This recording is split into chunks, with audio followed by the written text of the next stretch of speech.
జై తెలుగుదేశం, జై చంద్రబాబు నాయుడు గారు. ఉదయగిరి శాసన సభ్యులు గౌరవనీయులు పెద్దలు మేఘపాటి చంద్రశేఖర్ రెడ్డి గారిని మాట్లాడవలసిందిగా సాదరంగా ఆహ్వానిస్తాను.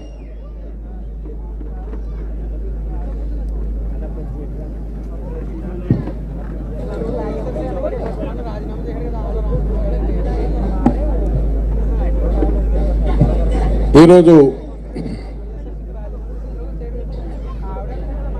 చాలా శుభదినం.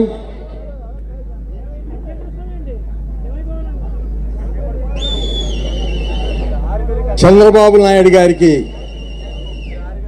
నా యొక్క నమస్కారాలు తెలియజేస్తున్నాను.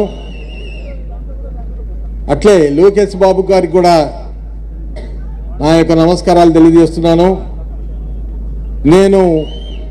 నా పేరు మేకపాటి చంద్రశేఖర్ రెడ్డి. నేను 4 తూర్లు ఉదయగిరిలో గెలిచినటువంటి వ్యక్తిని. అది రాజశేఖర రెడ్డి గారు టైంలో 2 తూర్లు, ప్రస్తుత రాక్షస ముఖ్యమంత్రి కాలంలో 2 తూర్లు. అంటే నేను చాలామంది ముఖ్యమంత్రులను కూడా చూశాను. ఇంత అనాగరికతతో, అన్యాయంతో పేద ప్రజల్ని హింసిస్తూ నోటి మాట చెప్పటం వరకే కానీ చేయటం వరకు లేదనేది మీ అందరికి కూడా తెలుసు, నేను చెప్పనక్కర్లే. ఇలాంటి వ్యక్తిని రాజశేఖర్ రెడ్డి గారు ఎలా భరాయించాడో కూడా మనకు తెలియదు.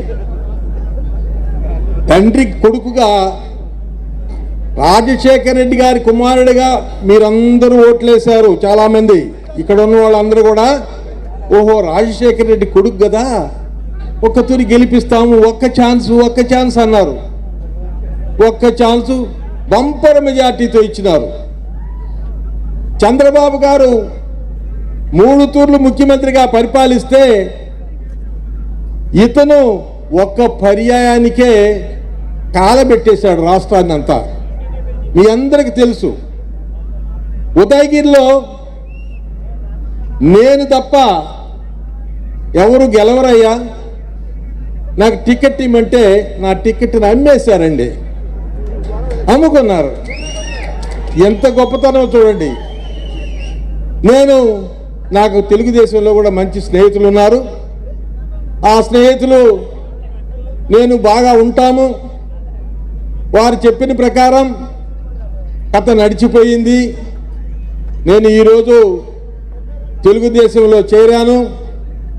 నాకు చాలా గౌరవం దొక్కింది. ఇక్కడ ముఖ్యమంత్రిగా ఆయన పాపం జగన్మోహన్ రెడ్డి గారిని, పేరు కూడా మర్చిపోయినానో నేను, జగన్మోహన్ రెడ్డి గారిని కలిసేదానికే ఛాన్స్ దొరికేది కాదు. ఆయన్ని కలవాలంటే బ్రహ్మదేవుడిని కలిసినంత. అంటే ఎట్లుంటుందో చూడండి కథ. అలాంటి వ్యక్తి, ఎమ్మెల్యేలకి రెస్పెక్ట్ ఇచ్చినటువంటి వ్యక్తి ముఖ్యమంత్రిగా ఇప్పుడు టిక్కెట్లని అటు నుంచి ఇటు, ఇటు నుంచి అటు, మంత్రులు అన్నీ మార్చుకుంటున్నారు. ఎందుకు వచ్చిన కర్మ అది? పద్ధతి ప్రకారం పరిపాలన చేస్తే, పేద ప్రజల్ని ఉద్ధరిస్తే, రాష్ట్రాన్ని అభివృద్ధి చేస్తే నీకు అది పట్టేది కాదు కదా. అది చేతగాక, పరిపాలన చేతగాక డబ్బు డబ్బు డబ్బు డబ్బు అనే డబ్బాతో రాష్ట్రం నాశనం అయిపోయింది. అయ్యా మనం కానీ ఇంకా ఆ పార్టీకి ఓటేస్తే రాష్ట్రం బాగుపడదు, అభివృద్ధి శూన్యం, చదువుకున్న బిడ్డలకు ఉద్యోగాలు ఉండవు, ఎవరికి కూడా అభివృద్ధి అనేది కనబడదు. దయచేసి ఆలోచించి మనం ఖచ్చితంగా తెలుగుదేశం మళ్ళా చంద్రబాబు గారిని ముఖ్యమంత్రిని చేసుకోవాలి, రాష్ట్రాన్ని డెవలప్ చేసుకోవాలి. ఇది చాలా పేద ప్రాంతం. ఈ పేద ప్రాంతాన్ని మాది ఆ ఉదయగిరి అప్పకంతా వెనుకబడిన ప్రాంతం చాలా ఉన్నాయి. ఇవన్నిటి కూడా అభివృద్ధి కావాలంటే చంద్రబాబు గారు కావాల్సిందే. ఆయన ముఖ్యమంత్రి అయితేనే మన రాష్ట్రం బాగుపడుతుంది. ఆయన కూడా ఒక అవగాహన వచ్చింది. ఈ రాష్ట్రాన్ని ఎలా డెవలప్ చేయాలా, ఎట్లా మనం కష్టపడితే ఈ రాష్ట్రం బాగుపడుతుంది, రాష్ట్ర ప్రజలందరూ కూడా సుఖ సంతోషాలతో ఉంటారు అనే అవగాహన బాబు గారికి మెండుగా మనసుకు వచ్చింది. ఖచ్చితంగా ఈ పేద ప్రజల్ని ఆదుకుంటారు.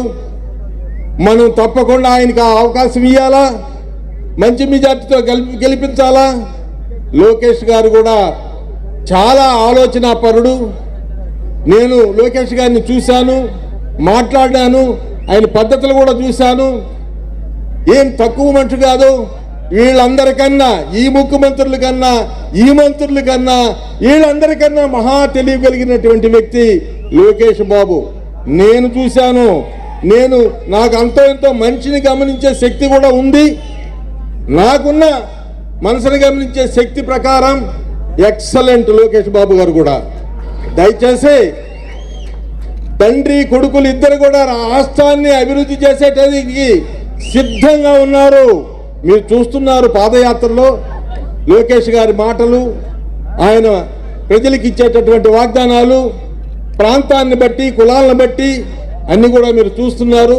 ప్రతి విషయం కూడా లోటు లేకుండా మా అందరికి ప్రజలకి న్యాయం చేయాలనే గొప్ప మనసుతో ఉన్నటువంటి అబ్బా కొడుకులు ఇద్దరు కూడా ఈ రాష్ట్రాన్ని అన్ని రకాలుగా అభివృద్ధి చేస్తారు.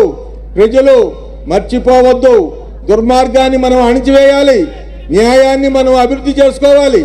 అది మన చేతిలోనే ఉంది. అది ఏదంటే ఓటనే ఆయుధం తప్ప ఇంకేమి లేదు.